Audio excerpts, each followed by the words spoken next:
میرا نام عطاء الرحمن اور آپ دیکھ رہے ہیں عطاء بخاری یوٹیوب چینل۔ ہم نے قرآنک ایکسپوزیشن کا ایک سیریل شروع کیا ہوا ہے، تو ترتیب وار آیات کی ہم ایکسپوزیشن کر رہے ہیں۔ تو آج ہم اس ویڈیو میں سورہ البقرہ کی آیت نمبر 14، 15 اور 16 تین آیات آپ کے سامنے رکھیں گے، اس کی وضاحت کریں گے۔ تو آگے بڑھنے سے پہلے آپ میرا یوٹیوب چینل سبسکرائب کر لیں اور بیل آئیکن بھی پریس کر لیں۔ 14 نمبر کی آیت شروع ہوتی ہے وَإِذَا لَقُوا الَّذِينَ آمَنُوا قَالُوا آمَنَّا۔ یہ پیچھے میں نے بتایا نا، منافقین کی بات ہو رہی ہے۔ تو یہ جو منافقین ہیں جب ایمان والوں سے ملتے ہیں، یعنی وہ لوگ جو اللہ کے قوانین ضابطوں کے اوپر چل رہے ہوتے ہیں، اس کے اصولوں پر مبنی نظام کے اوپر کاربند ہوتے ہیں، جب ان سے ملتے ہیں تو کہتے ہیں ہم ایمان لائے، یعنی ان کو دھوکہ دے کر کہتے ہیں کہ ہم تو تمہارے ساتھ ہیں، تمہارے بھائی ہیں، تو ہم ایمان لے آئے۔ لیکن اور آگے کیا کرتے ہیں، لیکن ان کا اصل جو روپ کیا ہوتا ہے وَإِذَا خَلَوْا إِلَىٰ شَيَاطِينِهِمْ قَالُوا إِنَّا مَعَكُمْ۔ جب وہ اپنے شیاطین کے پاس تنہائی میں ہوتے ہیں تو ان سے کیا کہتے ہیں؟ کہتے ہیں اِنَّا مَعَكُمْ، کہ ہم مومنین کے ساتھ نہیں ہیں، تمہارے ساتھ ہیں۔ اچھا، یہاں پر شیاطین کون ہیں؟ ان کے روسا، ان کے سردار، ان کے پیشوا۔ جب وہ ان کے پاس تنہائی میں ان کے پاس ہوتے ہیں تو وہاں پر ان کا صحیح روپ پھر نکھر کر آتا ہے، تو ایکسپوز ہوتے ہیں وہاں پر صحیح۔ وہاں پر ان کو یہ کہتے ہیں کہ ہم تو اوپر سے مومنین کے ساتھ ہیں جو اللہ کے نظام کے اوپر چل رہے ہیں، در حقیقت ہم تمہارے ساتھ ہیں۔ اپنے پیشواؤں سے یہ کہتے ہیں، اور صرف یہی نہیں کہ ان کو کہتے ہیں کہ ہم تمہارے ساتھ ہیں، بلکہ یہ کہتے ہیں انما نحن مستہزئون، کہتے ہیں کہ ہم یہ جو ایمان والوں کے ساتھ بظاہر ان کے ساتھ ملے ہوئے ہیں، وہ در حقیقت یہ ہے کہ ہم تو ان کا مذاق کرتے ہیں، ہم تو انہیں مذاق بناتے ہیں، ہم تو ان کی ہنسی اڑاتے ہیں، تو ہم ان کے ساتھ نہیں ہیں، ہم تمہارے ساتھ ہیں۔ یہ اپنے پیشواؤں سے یہ کہتے ہیں۔ ایک تو ان کی یہ چیز قرآن بتا رہا ہے، اور اگلی آیت میں 15 نمبر کی آیت میں اس میں ہے کہ اللہ یستہزئ بہم، اللہ ان سے ہنسی کرتا ہے۔ یعنی پیچھے وہ کہہ رہے ہیں نا قالوا انا معکم، اپنے شیاطینوں سے کہہ رہے ہیں، شیاطین سے کہہ رہے ہیں کہ ہم تو تمہارے ساتھ ہیں، انما نحن مستہزئون، ہم تو ان ایمان والوں کا مذاق اڑاتے ہیں۔ اور یہاں پر جو اگلی آیت آ رہی ہے 15 نمبر کی، اس میں پھر ترجمہ اس کا یہ ہو رہا ہے اللہ یستہزئ بہم، اللہ ان کا مذاق اڑاتا ہے، اللہ ان کی ہنسی اڑاتا ہے، اللہ ان سے ٹھٹھا اور مذاق کرتا ہے۔ اب یہ دیکھیں، یہ پرابلم ہے لفظی تراجم کا۔ لوگ عقیدت میں پڑ جاتے ہیں مذہبی تراجم، ان کو سمجھ نہیں آتی کہ اتنا بڑا خدا جو اتنی بڑی یونیورس کا کریٹر ہے، رب ہے، نشو و نما دینے والا ہے، وہ مخلوق کا مذاق اڑائے گا؟ کیا مقابلہ ہے اس رب کا اپنی مخلوق کے ساتھ، اور مخلوق کا اللہ کے ساتھ کیا مقابلہ ہے؟ اور اللہ جو ہے وہ اپنی مخلوق کا مذاق اڑائے گا؟ یعنی کس سطح کے اوپر اللہ کو لے جاتے ہیں، اور لفظی ترجمہ ہوگا ہی بھی ایسی۔ تو یہ اسی لیے میں سمجھاتا ہوں کہ لفظی ترجمہ کریں گے تو قرآن سمجھ نہیں آئے گا۔ یہ اللہ سے مراد یہاں پر کیا ہے؟ اللہ کے قوانین۔ یہ میں بار بار سمجھاتا ہوں کہ جب یہاں پر اللہ آتا ہے تو اس سے مراد اس کے قوانین۔ تو اللہ یستہزئ بہم سے کیا مراد ہے؟ کہ اللہ کے قوانین کی روح سے وہ خود اپنے آپ کا مذاق اڑاتے ہیں۔ وہ جس منافقانہ روش کے اوپر چل رہے ہوتے ہیں، اس کی وجہ سے وہ معاشرے کے اندر خود مذاق بن جاتے ہیں۔ کس کے تحت؟ اللہ کے قانون مکافات عمل کے تحت۔ اور آپ نے معاشرے میں دیکھا ہوگا کہ یہ جو غلط روش کے حامل لوگ ہیں یا منافق ہیں، وہ اسی طرح ہی جب وہ کرتے ہیں اور جب وہ ایکسپوز ہو جاتے ہیں سوسائٹی کے اندر تو وہ خود مذاق بن جاتے ہیں. ان کی ساری یہ چیزیں منافقت جب باہر آتی ہے، واضح ہو جاتی ہے، تو معاشرے کے اندر کیا مذاق نہیں بنتے؟ یہ چیز قرآن کہہ رہا ہے. اور آگے کہہ رہا ہے وَيَمُدُّهُمْ فِي طُغْيَانِهِمْ يَعْمَهُونَ. یہ بڑی اہم چیز ہے سمجھنے کی. دیکھیں کائنات کے اندر انسانوں کو اللہ تعالیٰ نے مہلت دی ہوئی ہے کہ تم اس دنیا میں، آخرت میں یہ نہیں ہوگی، اس دنیا میں مہلت ہے کہ تم اپنے آپ کو صحیح کر لو. تو صحیح کر کے اپنے آپ کو بہتری کی طرف لے جا سکتے ہو. اس میں مہلت کا وقفہ ہے. یعنی یہ نہیں اللہ نے کیا کہ جیسے انسان کو غلطی کرے تو فوراً اس کو عذاب دے دے. ایسا معاملہ نہیں ہے. اس میں ایک مہلت کا وقفہ ہوتا ہے کہ انسان جب غلطی کرتا ہے تو پھر چھوٹے چھوٹے اس کے ساتھ وہ معاملات ہوتے ہیں، اس کے ساتھ چھوٹی چھوٹی تباہیاں آتی ہیں. جب وہ مصر رہتا ہے تو پھر بڑی تباہی آ جاتی ہے. جب کاز اینڈ ایفیکٹ کی کڑیاں ملتی ہیں تو پھر بڑی تباہی آ جاتی. تو یہ وَيُمُدُّهُمْ، اس میں یہ چیز آ گئی. اور فی طغیانہم یعمہون، یہاں پر طغیانی، یہ آپ کہتے ہیں نا کہ دریا میں طغیانی آ گئی. کیا ہوتا ہے طغیانی میں؟ جو پانی حد کے اندر رہنا چاہیے، دو کناروں کے اندر رہنا چاہیے، وہ پانی بڑی طاقت، جب وہ رلا آتا ہے طاقتور، تو وہ پانی اپنے کناروں سے باہر نکل جاتا ہے، طغیانی آ جاتی ہے، فصلیں تباہ ہو جاتی ہیں، مکان تباہ ہو جاتے ہیں، تو املاک تباہ ہو جاتی، انسان ڈوب جاتے ہیں. نا ایسی چیز. یہیں سے اللہ تعالیٰ نے یہ لفظ طغیانی کا لیا ہے. یعنی یہ جو غلط روش کے حامل لوگ ہوتے ہیں وہ منافقت سے معاشرے میں مقام بھی حاصل کر لیتے ہیں، وقتی مفاد بھی حاصل کر لیتے ہیں، بڑا اثر اور رسوخ بھی حاصل کر لیتے ہیں.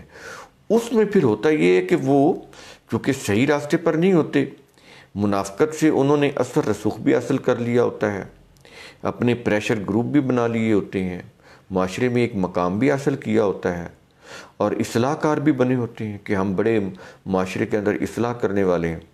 ان چیزوں کی وجہ سے انہوں نے بڑی طاقت بھی حاصل کی ہوتی ہے معاشرے کے اندر. لیکن کیا ہوتا ہے کہ وہ پھر اس جو بغاوت ہوتی ہے، طغیانی ہوتی ہے، سرکشی ہوتی ہے، وہ جو گمراہی میں مبتلا ہوتے ہیں، اسی کے اندر وہ سرگرداں رہتے ہیں. یعنی ان کو کوئی منزل نہیں ملتی، کوئی راستہ نہیں ملتا. اسی اپنی طغیانی میں، اسی اپنی گمراہی میں، اسی سرکشی اور بغاوت میں، اسی غلط روش میں وہ حیران اور سرگرداں پھر رہے ہوتے ہیں. سرگرداں پھر رہے ہوتے ہیں. نہ راستہ ان کے پاس ہوتا ہے، نہ منزل ان کے پاس ہوتی ہے. وقتی مفاد انہوں نے حاصل کیا ہوتا ہے، لیکن ان دی لانگ رن وہ تباہی سے دوچار ہوتے ہیں. تو اس آیت کے اندر یہ چیز آ گئی. آگے 16 نمبر کی آیت ہے کہ اولئک الذین اشتروا الضلالۃ بالہدیٰ. اب قرآن کریم ان کے متعلق یہ چیز بتا رہا ہے کہ ٹھیک ہے انہوں نے وقتی مفاد حاصل کر لیا، منافقت حاصل کر کے، لوگوں کو دھوکہ دے کر، ٹھیک ہے، تو اثر رسوخ بھی حاصل کر لیا ہے، معاشرے میں بڑا مقام بھی حاصل کیا ہوا ہے. لیکن انہوں نے جو بھی تجارت کی ہے، جو بھی فائدہ اٹھایا ہے، انہوں نے ایکچولی اپنی ہدایت کے بدلے میں گمراہی خرید رکھی. یعنی منزل مقصود پر پہنچنے کی بجائے، صحیح راستے پر چلنے کی بجائے انہوں نے غلط راہیں منتخب کر لی اپنے لیے، غلط راہوں کے اوپر پڑ گئے، اور ان غلط راہوں میں وہ سرگرداں پھر رہے ہیں، وانڈرنگ. ان کی انرجی ویسٹ ہو رہی ہے، ان کا پیسہ ویسٹ ہو رہا ہے، ان کا وقت جو ہے وہ ضائع ہو رہا ہے. یہ ساری چیزیں برباد جا رہی ہیں، جو کچھ کر رہے ہیں سب برباد جا رہا ہے. تو بالآخر ان کو تباہی سے دوچار ہی ہونا ہے. وہ جتنا بھلا وہ اچھے اپنی سمجھ لیں کہ ہم نے بہت فائدہ حاصل کر لیا، بڑی اچھی تجارت کر لی، بڑا منافع کما لیا، ذخیرہ اندوزی کی ہے تو بڑا منافع کما لیا ہے، چیزیں بلیک پہ بیچ کے بہت منافع کما لیا، بڑی دولت اکٹھی کر لی، کچھ کام نہیں آئے گی. تو یہ چیز کہہ رہا ہے قرآن کریم.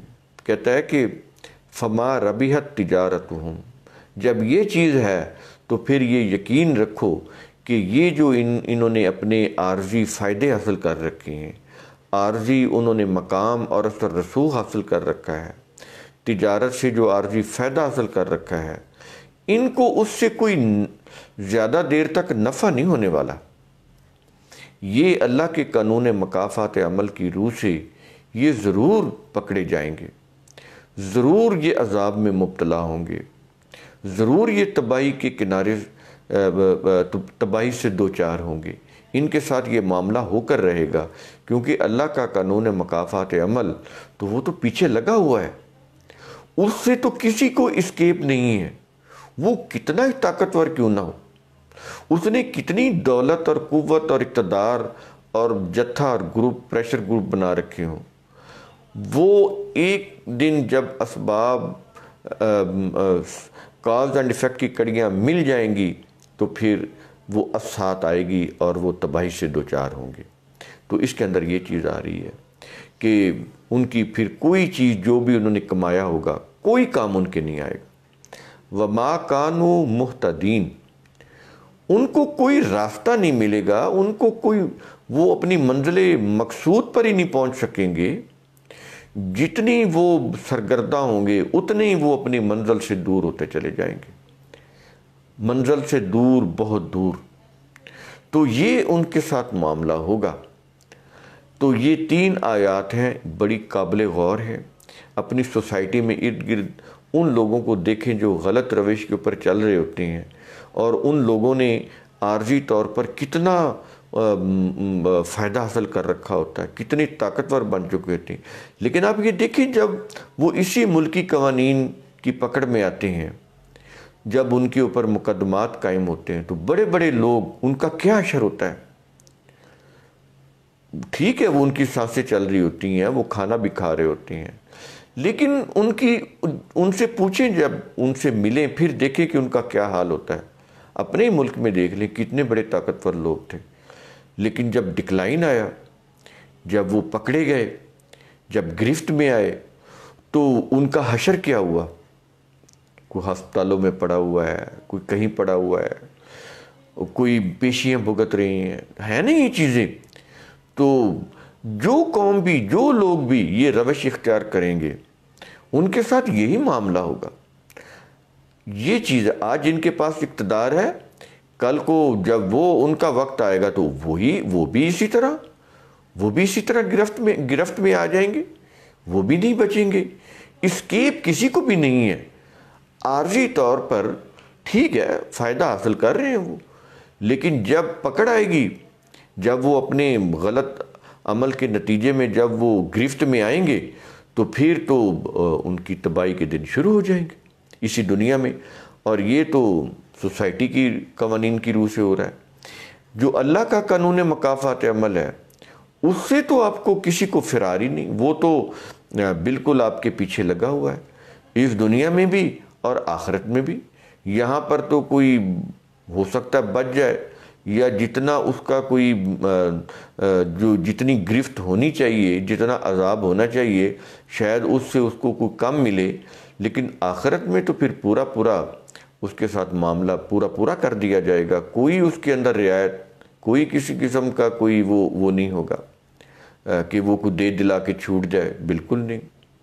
کوئی شفاعت، کوئی بخشش، کوئی وسیلہ، کوئی ورشپ، کچھ کام نہیں آئے گا، پورا بدلہ دیا جائے گا۔ تو یہ جو لوگ ہیں پھر ان کے پاس کوئی نہ راہ ہوگی، نہ ان کے پاس منظر مقصود ان کو ملے گی، بالآخر یہ تباہی کو پہنچ جائیں گے۔ تو میرا یہ ویڈیو امید ہے آپ کو قرآن کریم کا اصول ثم تفکروا، غور و فکر کی طرف ترغیب دے گا، سوچنے کی طرف لائے گا آپ کو۔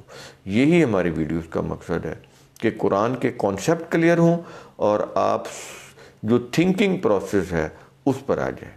شکریہ۔